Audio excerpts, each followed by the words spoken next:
اللہ تعالیٰ نے دنیا اور آخرت کی کامیابی دین میں رکھی ہے اور دین کے مطابق زندگی گزارنا ہر فرد کے لیے انتہائی آسان ہے۔ 24 گھنٹے کی زندگی میں اللہ تعالیٰ کے احکام جناب رسول کریم صلی اللہ علیہ وسلم کے سنت طریقے کے مطابق پورے کرنا 100% دین ہے۔ دنیا کا مشاہدہ ہے کہ جو کام سیکھ کر کیا جائے تو صحیح ہوتا ہے اور بغیر سیکھے کوئی بھی کام صحیح طریقے سے نہیں ہو سکتا، لہٰذا دین کا علم سیکھنا انتہائی ضروری ہے۔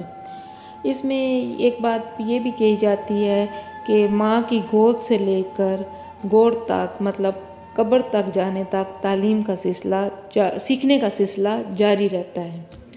اسی طرح نبی پاک صلی اللہ علیہ وسلم نے فرمایا کہ تعلیم حاصل کرو تاکہ جہاں تک کہ تمہیں چین جانا پڑے۔ میں اس کا مفہوم بیان کر رہی ہوں۔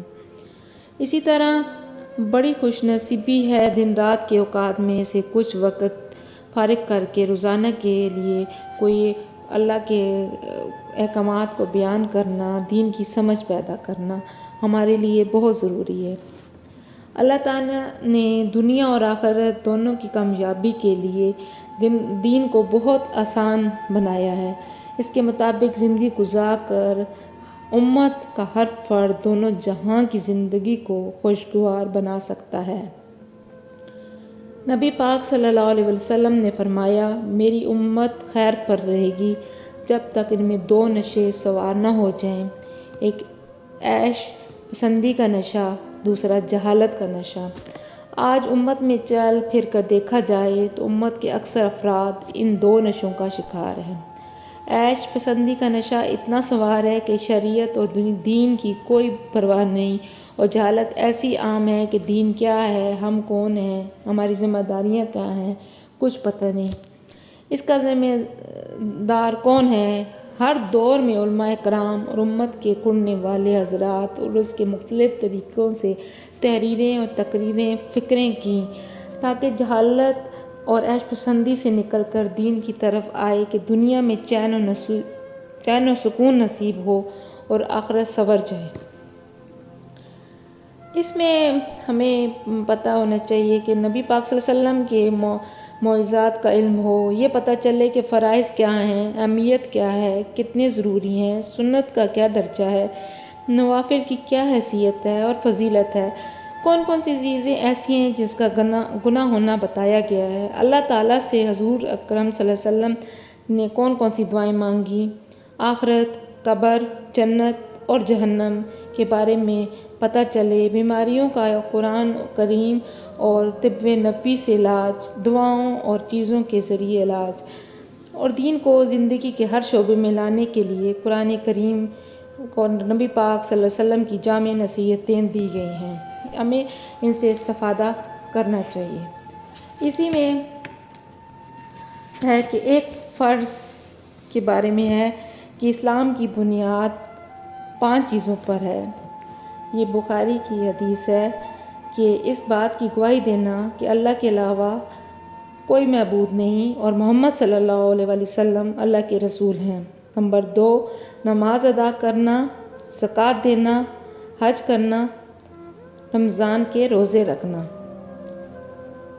پھر سنت زندہ کرنے کی بھی فضیلت بیان کی ہے کہ رسول اللہ صلی اللہ علیہ وسلم نے فرمایا، جس نے میری کسی ایک سنت کو زندہ کیا جو میرے بعد مر چکی تھی یعنی ختم ہو چکی تھی، تو اس کو اتنا ہی ثواب ملے گا جتنا کہ اس سنت پر عمل کرنے والے لوگوں کو ملے گا، اور ان عمل کرنے والے لوگوں کے ثواب میں کوئی کمی نہیں ہوگی۔ جس نے ایسا طریقہ جاری کیا جو اللہ اور اس کے رسول صلی اللہ علیہ وسلم کو ناپسند ہے، جو جتنے لوگ اس غلط طریقے پر چلیں گے ان تمام لوگوں کا گناہ اس کو ملے گا اور ان کے گناہ میں سے کوئی کمی نہیں ہوگی۔ یہ ابن ماجہ کی حدیث ہے۔ پھر ایک اہم عمل کی فضیلت بیان ہوتی ہے، نماز اشراق کی فضیلت ہے۔ رسول اللہ صلی اللہ علیہ وسلم نے فرمایا، جو شخص نماز فجر سے فارغ ہو کر مصلی پر بیٹھا رہا اور جب مکروہ وقت گزر جائے پھر 2 رکعت اشراق کی نماز پڑھی اور ان دونوں نمازوں کے درمیان اچھی باتوں کے علاوہ کچھ نہ بولے تو اس کے گناہ معاف کر دیے جائیں گے، اگرچہ سمندر کی جھاگ کے زیادہ ہوں گے۔ یہ ابو داؤد کی حدیث ہے۔ پھر ایک گناہ کے بارے میں فرمایا سود کھانا اور کھلانے پر لعنت ہے۔ رسول اللہ صلی اللہ علیہ وسلم نے فرمایا سود کھانے والے، کھلانے والے اور اس کے لکھنے والے اور اس کی گواہی دینے والے پر لعنت فرمائی اور فرمایا گناہ میں سب برابر ہیں۔ پھر دنیا دار کا گھر اور مال کے بارے میں فرمایا رسول اللہ صلی اللہ علیہ وسلم نے فرمایا دنیا اس شخص کا گھر ہے جس کا آخرت میں کوئی گھر نہیں، اور دنیا اس شخص کا مال ہے جس کا آخرت میں کوئی مال نہیں، اور دنیا کے لیے وہ شخص مال جمع کرتا ہے جو نہ سمجھ ہے۔ پھر اس کے بعد آخرت کے بارے میں فرمایا جنت کے زیورات۔ قرآن میں اللہ تعالیٰ فرماتا ہے جو لوگ ایمان لائے اور نیک عمل کیے، یہ سورۃ حج کی آیت نمبر 23 ہے کہ جو لوگ ایمان لائے اور نیک عمل کیے اللہ تعالیٰ ان کو جنت کے ایسے باغوں میں داخل کریں گے جس کی نہریں جاری ہوں گی، اور ان باغوں میں ان کو سونے، کنگن اور موتی پہنائے جائیں گے اور ان کا لباس خالص ریشم کا ہوگا۔ طب نبوی کے بارے میں علاج ہے کہ علاج تقدیر کے خلاف نہیں۔ حضرت ابو خزامہ رضی اللہ تعالیٰ عنہ بیان کرتے ہیں کہ ایک شخص نے رسول اللہ صلی اللہ علیہ وسلم سے فرمایا اے اللہ کے رسول، ہم لوگ جو جھاڑ پھونک اور دواؤں کا استعمال کرتے ہیں اور پرہیز کرتے ہیں تو اسے تقدیر الہی کی مخالفت نہیں ہوتی؟ رسول اللہ صلی اللہ علیہ وسلم نے فرمایا یہ بھی تقدیر الہی ہے۔ یہ ترمذی کی حدیث نمبر 2148 سے لیا گیا ہے۔ فائدہ اس کا کیا ہے؟ جس طرح مرض اللہ کی طرف سے ہوتا ہے، اس طرح مرض سے بچنے کی تدبیریں بھی اللہ ہی کی طرف سے وارد ہوئی ہیں، لہٰذا ان تدبیروں کو اختیار کرنا تقدیر کے خلاف نہیں ہے۔